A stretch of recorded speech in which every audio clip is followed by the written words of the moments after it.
My name is Joshua Austin. I'm a dentist in San Antonio, Texas, and treating sleep apnea is one of the most rewarding things we can do in dentistry because it's a true medical condition. And people actually die from sleep apnea. And so it's one of the few things we can do in dentistry that can literally save someone's life. If we can take somebody who has some apnea and through any number of methods help them improve their airway and make their sleep better, their life gets immediately better. Sleep issues can be very, very, very problematic, and apnea can cause things like high blood pressure. It can cause things like stroke and can cause many issues that are very detrimental to patients. So this is a great way that we're able to actually work as part of a medical team in order to solve a patient's issue that transcends their teeth and their gums. It's really impactful to patients, and it becomes really impactful for us as well.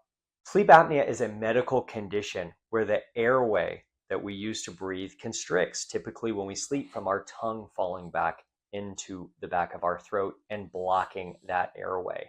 It can create a lot of issues. Basically, every time you have an apneic event or your tongue slides back and you stop breathing at night, it triggers your brain to leave restful, deep sleep. And so people with sleep apnea never get restful sleep.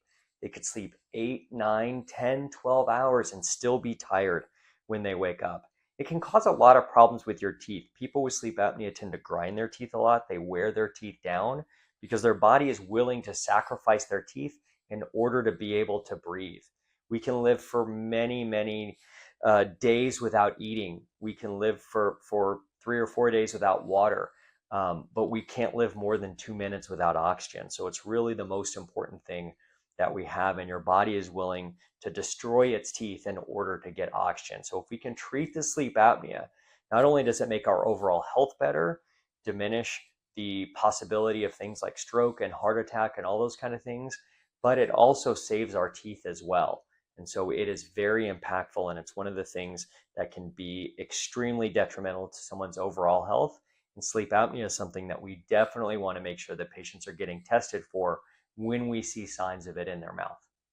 Sleep apnea can have many causes, things like obesity, things like not having a wide enough arch or a wide enough form in your mouth. It can have neurologic causes as well. So there's many different causes of sleep apnea. But at the end of the day, we know the risk factors are all the same. Risk factors of stroke, heart attack, destroying your teeth, many, many different diseases can come from sleep apnea. We know that people with sleep apnea are more likely to have high blood pressure. They're more likely to have depression. And so it's one of those things that can really cause us a lot of problems.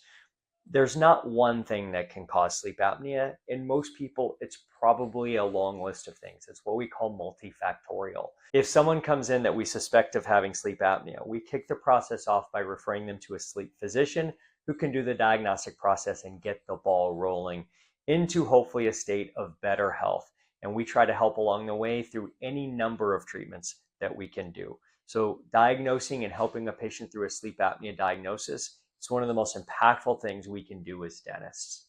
There are some lifestyle things that really contribute to sleep apnea. Weight is very, very impactful on sleep apnea. So for every 10 pounds we gain, sleep apnea can get about 10 to 20% worse.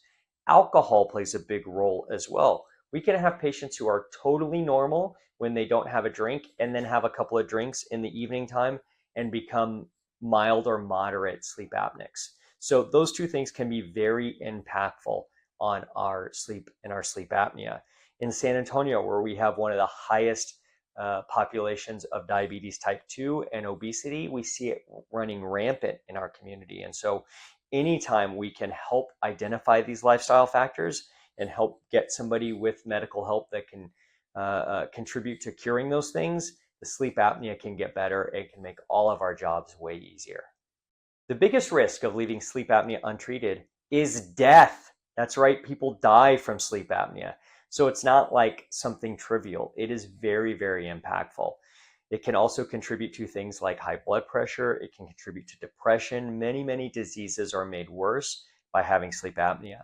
From a dental perspective, we see people with sleep apnea that grind their teeth down to almost nothing. We see people with sleep apnea that have huge periodontal issues because of that. So identifying and treating sleep apnea is very important dentally. It's even more important for someone who wants to live a long, healthy life. Some treatment options for sleep apnea can include something like a mandibular advancement appliance. And that's an advancement appliance that works on your jaws to bring your lower jaw forward, pulling your tongue out of the back of your throat and keeping your airway open. That works really well for patients with mild to moderate sleep apnea. Sometimes we work with an orthodontist to do some orthodontic treatment, and sometimes we even work with an oral surgeon to reposition the shape of your jaws in order to give your tongue more space to live. There are many different things that we can do to treat sleep apnea, and no one treatment is right for everyone. Everyone should have a bespoke, tailored treatment approach to their particular version of sleep apnea.